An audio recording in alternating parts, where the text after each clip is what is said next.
खुश आमदीद दोस्तों, आप सबका स्वागत है। मैं हूं डॉक्टर इश्तियाक अहमद। ये पिछले ही दिनों मेरे नज़र से एक बहुत इंटरेस्टिंग और रेलेवेंट आर्टिकल गुजरा, जो हिंदुस्तान के एक वेटरन जर्नलिस्ट अनिल महेश्वरी साहब ने पब्लिश किया।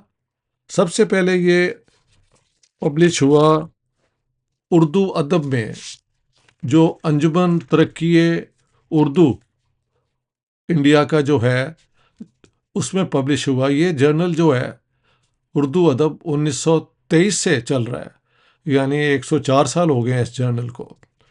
बाद में यही आर्टिकल 14 जून 2025 यानी पिछले दिनों ही इकोनॉमिक और पॉलिटिकल वीकली, जो हिंदुस्तान का बड़ा एक मशहूर मैगज़ीन है, जर्नल है, हर हफ्ते पब्लिश होता है बॉम्बे से, उसमें छपा under the title public opinion of the partition results of the United provinces assembly election 1946। यानी कि लोगों के जहन में क्या है कि 1946 के इलेक्शन में मुसलमानों ने यूपी के अंदर जो वोट दिए वो आम लोगों के जहन में क्या है और हकीकत क्या है, इसके ऊपर ये आर्टिकल है। और बहुत स्टैटिस्टिक्स के साथ, फिगर्स के साथ अनिल महेश्वरी साहब ने इसे हमें एनलाइटन किया। वो अच्छा, आपको सब ये बैकग्राउंड बता दूं कि 1935 के इंडियन एक्ट के तहत जो वोटिंग राइट्स थे, फ्रेंचाइज जो है वो बढ़ा दिया गया था, लेकिन फिर भी highly qualified by two things, कि आपकी प्रॉपर्टी आपके पास कितनी है और रेवेन्यू आप कितना पे करते हैं, और अगर आपके पास एजुकेशन है, शायद ग्रेजुएशन थी या एफए थी, ये इस पर आज तक मैं क्लियर नहीं हुआ, लेकिन एक क्वालिफिकेशन जिसमें अक्सर लोग बेचारे क्वालिफाई नहीं थे करते। और प्रॉपर्टी राइट्स भी दुनिया में, हिंदुस्तान में बहुत लिमिटेड थे उस ज़माने में। और ये भी है कि हिंदुस्तान के जो मुसलमान हैं, अगर हम अशराफिया को छोड़ दें जिनके पास ज़मीनें थी, बड़ी बड़ी एस्टेट्स थी, ज़्यादातर मुसलमान यहाँ के गरीब ही थे। हाँ जी, किसान थे, छोटी मोटी दुकानदारी करते थे, कारीगर थे ज़्यादातर।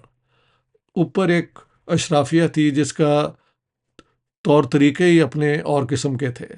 ठीक है, तो यूपी के जो मुसलमान वोटर जिनके पास हक था, अच्छा इसको ज़रा देख लें। ये जो परसेंटेज 1935 एक्ट में बना, वो उस ज़माने की सारी इंडियन पॉपुलेशन जो थी उसके 10 to 11% लोगों को ये वोट मिला, प्रॉपर्टी और एजुकेशन क्वालिफिकेशन की बुनियाद पे फ्लैटली। इसमें से एडल्ट पॉपुलेशन जो थी उसको आउट ऑफ 120 मिलियन एडल्ट्स सिर्फ 30 मिलियन को राइट टू वोट मिला, यानी 28.7% को सारे हिंदुस्तान में वोट मिला। अब अगर हम आ जाएं यूपी के अंदर, तो यूपी के अंदर जो मुसलमान पॉपुलेशन थी उसके सिर्फ 5% के पास राइट टू वोट था 1946 के इलेक्शन में। हाँ जी, और ये भी बड़ा इंटरेस्टिंग है कि 1937 का जो इलेक्शन हुआ था यूपी में, जिसमें पाकिस्तान हिंदुस्तान का कोई जिक्र नहीं था, 46 में तो क्लियर चॉइस थी। इंडियन नेशनल कांग्रेस हिंदुस्तान को यूनाइटेड रखना चाहती थी और उसके लिए लोगों से उन्होंने मैंडेट मांगा था। मुस्लिम लीग हिंदुस्तान की तकसीम करना चाहती थी ताकि उन इलाकों में जहां मुसलमान मेजॉरिटी में है वो हिंदुस्तान से अलग करके एक पाकिस्तान को दिए जाएं। हाँ जी, तो ये चॉइस थी। तो 1937 का जो इलेक्शन था, जिसमें दोनों के मैनिफेस्टो तकरीबन एक जैसे जैसे थे, कांग्रेस के और मुस्लिम लीग के, ज़रा ज़रा फ़र्क था, उसमें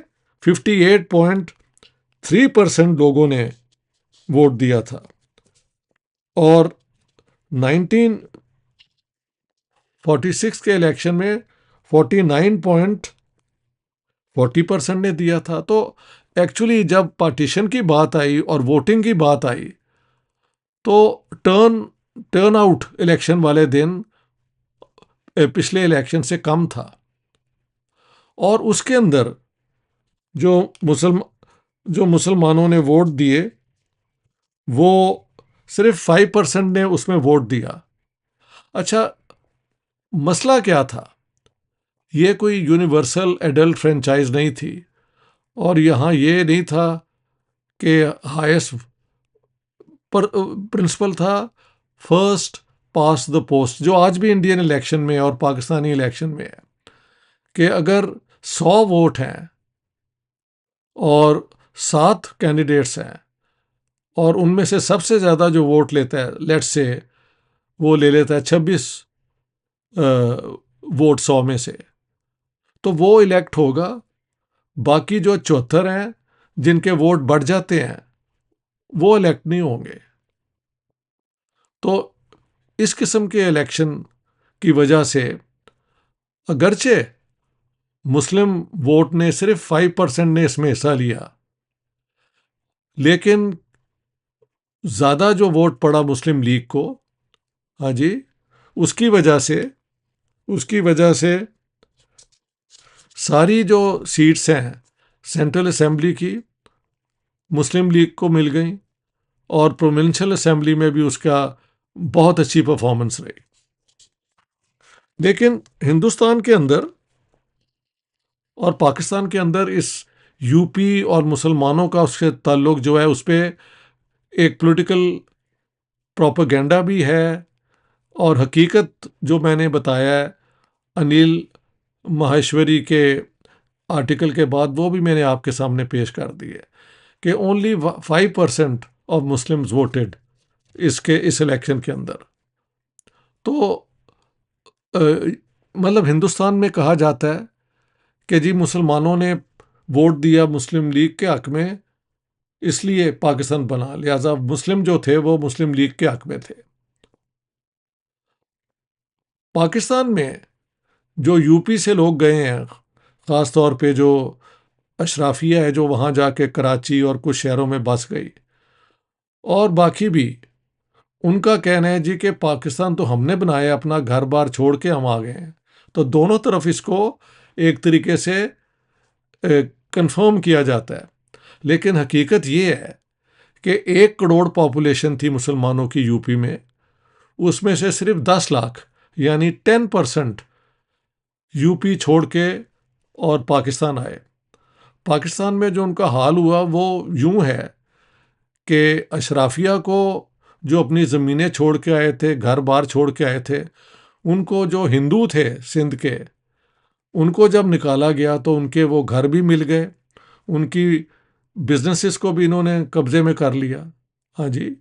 और जो गरीब यूपी से लोग गए थे नौकरी की तलाश में, बेहतर मुआशी हालात पैदा करने के हालात में, इन द होप, वो बेचारे 80s तक उसके बाद भी ये झोंपड़ियों में रहते रहे। मेरे एक दोस्त हैं जमील खान, उन्होंने एक प्रोग्राम में बताया कि जी हम तो आखिर तक ना हमारे पास कोई बाथरूम था, हाँ जी, पानी भी हमको जाके बाहर से लाना पड़ता था। ये गरीब लोग जो गए वो बुरा हाल था उनका।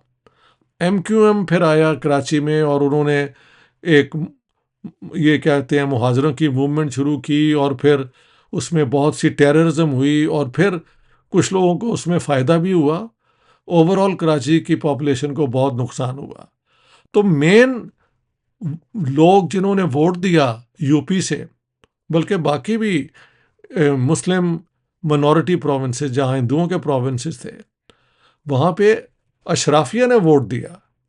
अशराफिया का ख्याल था भी पाकिस्तान बनेगा तो रूलर तो हम ही रहे हैं, मुग़लों के साथ भी थे और अब पाकिस्तान में भी हम ही जाके इसको चलाएंगे। और पहले 3-4 साल अक्टूबर 1951 तक, जब तक Liaquat Ali Khan was the prime minister, तो इस अशराफिया के वारे न्यारे थे पाकिस्तान के अंदर।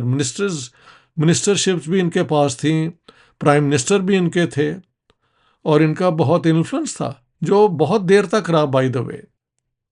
लेकिन जिन लोगों ने सबसे ज़्यादा इसमें सफ़र किया, ये जो बात है इस पे एम्फसिस करना चाहिए, वो आम गरीब मुसलमान जो हिंदुस्तान में रह गए और जो पाकिस्तान में भी चले गए, उनका भी बुरा ही हाल रहा। अशराफिया ने वहाँ पे फ़ायदा उठाया। इस आर्टिकल में इसका जिक्र नहीं है, लेकिन ये मैं कहता चलूँ कि जो अशराफिया कई ऐसे थे जिन्होंने पाकिस्तान के हक में बहुत आवाज़ उठाई थी और ज़ोर दिया था, लेकिन जब पार्टीशन हकीकत बनी तो इन्होंने कईयों ने फैसला किया कि हमने हिंदुस्तान में रहना है, और उसके बाद अपनी प्रॉपर्टी बेच बूझ के कुछ लोग आ भी गए, कुछ लोग वहीं रहे। तो नुकसान किन्हें हुआ? आम मुसलमानों को, जो 90% तो यूपी के अंदर ही रहे। और अब जो इंडिया में कैंपेन चलता है उसके अंदर एक और अंडरस्टैंडिंग है। और तो और सरदार पटेल ने कहा था कि मुसलमानों ने 46 में पाकिस्तान के हक में वोट दिया था, अब ये कैसे यहाँ पे रह गए हैं, एक ही दिन में इनकी तबीयत बदल गई है, यानी सोच बदल गई है। ये एक पॉलिटिकल स्टेटमेंट थी, हकीकत ऐसे नहीं थी। बहुत छोटी परसेंटेज थी मुसलमान वोटर्स की, और उसमें से भी ठीक है मेजॉरिटी वोट मुस्लिम लीग को ही मिला, लेकिन ये पहले से ही एक बहुत छोटी परसेंटेज थी, 5%। उसमें से मेजॉरिटी वोट मुस्लिम लीग को मिला, और सेंट्रल असेंबली की और सारी सीटें और प्रोविंशियल असेंबली की भी तकरीबन सब सीटें जो है मुस्लिम लीग को मिल गई। तो ये है दोस्तों बैकग्राउंड जो इस आर्टिकल में छपी है। ये उर्दू अदब में छपा, और बाद में इकोनॉमिक और पॉलिटिकल वीकली में under the title public opinion of the partition results of the United provinces assembly election of 1946। Public opinion से मुराद है कि लोगों में क्या ओपिनियन बनी है इसकी तब से और आज तक क्या है। महेश्वरी के इस आर्टिकल के बाद ये समझ आ जानी चाहिए कि बेचारे 90% मुसलमान जो हैं उन्होंने इस इलेक्शन में हिस्सा ही नहीं लिया, और वो हिंदुस्तान में ही रहे। जो 10% पाकिस्तान भी चले गए, उसमें से अशराफिया जो थी उसी को फ़ायदे पहुँचे। जो गरीब यहाँ से गए थे वो 80s तक बुरी हालात में थे। फिर MQM का वो एक एथनिक मूवमेंट चली, और फिर वहाँ पे टेररिज्म हुई सिंधियों के ख़िलाफ़, और पता नहीं किस किस के ख़िलाफ़, और कुछ लोग को उसके बाद घर भी मिल गए, और यूँ on. So this is the background of the UP elections of 1946, और मुसलमानों में उन्होंने किस तरह वोट दिया। बहुत बहुत शुक्रिया दोस्तों, थैंक यू वेरी मच।